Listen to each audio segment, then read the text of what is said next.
বাংলাদেশে এখনো গণমাধ্যম স্বাধীন হতে পারে নাই।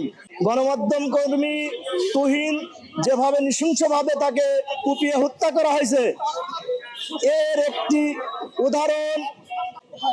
বাংলাদেশে এখনো গণমাধ্যম স্বাধীন হতে পারে নাই।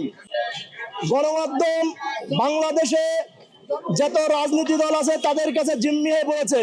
আমরা চাই বাংলাদেশের গণমাধ্যম পূর্ণ স্বাধীনতা ভোগ করে তারা অন্যায়ের বিরুদ্ধে কথা বলবে, অন্যায়ের বিরুদ্ধে তারা মানুষকে জাগ্রত করবে।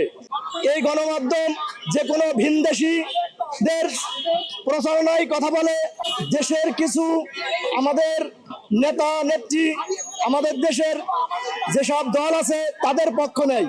আসলে গণমাধ্যমের দরকার ছিল তারা জনগণের পক্ষ নেবে, দেশের স্বাধীনতা সার্বভৌমত্বের পক্ষে তারা কাজ করবে। গণমাধ্যম কর্মীরা যদি স্বাধীন থাকতো, আসলে সাধারণ মানুষ এগিয়ে আসতো। গণমাধ্যম কর্মীরা স্বাধীন নাই, এর কারণে জনগণ গণমাধ্যম কর্মীকে বিশ্বাস করে না।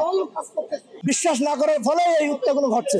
এই হত্যাকারও জনগণের কোনো সমর্থন নাই, কারণ জনগণ অন্যায় হত্যাকে কোনো স্বীকৃতি যায় না।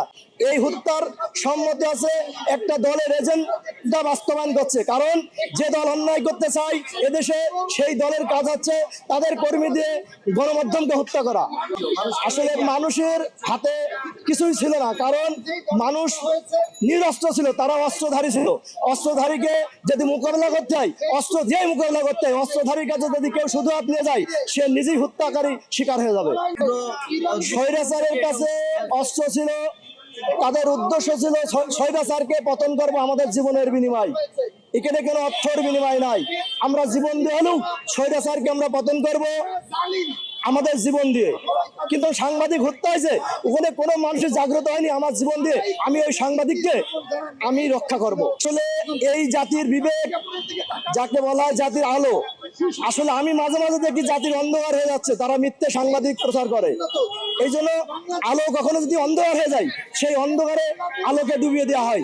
এখন বর্তমান যা দেখছি, গণমাধ্যম ভিন দেশের ভিন রাষ্ট্রের এজেন্ডা বাস্তবায়ন করে। এই জন্য গণমাধ্যমগুলো আজকে, গণমাধ্যমে যারা চাকরি নিয়েছে তাদের জীবনে সংকীর্ণতা রয়ে গেছে, কারণ তারা জীবন তারা রক্ষা করতে পারছে না।